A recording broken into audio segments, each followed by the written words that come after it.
Jim Land and the arena gymnastics team was very sad to hear of Kelli's recent diagnosis for stage 4 lung cancer. Kelli has been an incredible inspiration to all of us here at Jim Land and the arena team. Kelli is the perfect example of what it means to live strong. Kelli, we are with you. Stay strong, Kelli. We love you. Hi, Kelli. We love you.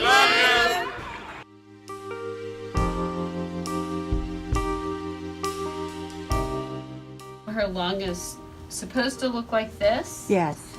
But it doesn't, and instead this is up like that, and there's something right here. And when we looked at the CAT scan, here's her liver. This thing was really hard to tell if it was above or below the diaphragm. Mm-hmm. And then she had the pigtail catheter that was up in here for a really, really long time. Yeah. And then she had the lung that was much smaller on this side compared to this side. So the first thing I did was go in with the camera and break up all the scar tissue. But when we went in, we realized the scar tissue was too extensive and it wasn't going to be something we could do with the camera, so we made an incision on the chest. Okay. So we were able to spare the latissimus muscle, which is the big muscle on the chest, while we pushed it forward, and we made an intercostal incision, and we went into the chest area and we were able to clean all this lung surface off. So we took the lining of the chest wall out in areas, and we took some of the lining on the lung out in areas, and then we got down to this area and it was very, very scarred and very, very stuck. And so I was able to get into this area right here where that big mass was. Yeah. And I got some big pieces of the mass and sent it to the pathology lab. Okay. And that area is cancer. It's not endometriosis, and that's what we were worried about, and that's what I had mentioned when we were talking about in the clinic yesterday. The concern that these are big, big, big masses. And so we got a lot of tissue. She's got chest tubes everywhere draining the area. She's very stable.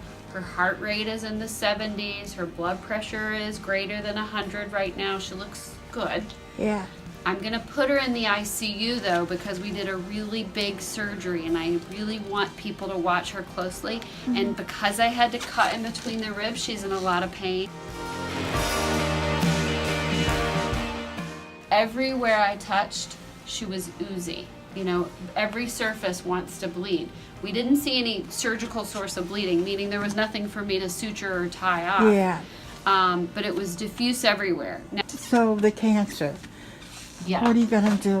They're going to have to do some special staining, and she's probably going to need chemotherapy right now, but we'll get her in with a medical oncologist after she recovers from this surgery. Okay. So I would expect that she'll take a week at minimum to recover from this surgery, and then after she recovers, then we'll get her out and over to the main clinic with a medical oncologist, and then we'll also have hematology see her. The hematologist will be seeing her as a consult here in the hospital. Okay. And they're going to help with why she's chronically got a low platelet count and what kind of things can we do to help tune her up and keep her not chronically anemic and with a chronic low platelet count. Now we got the infection out. Okay, that's and we good. got tubes Yeah. everywhere, and so that shouldn't be an issue. What about the blood on her stomach? Did you drain No, that? I didn't go in the belly. I didn't No. go inside the belly. I stayed up in the chest. Okay. And then the area where we took the biopsy of the tumor, I put little clips to mark the area so that they would know where we did the biopsy. I know, it's a lot. It's a lot.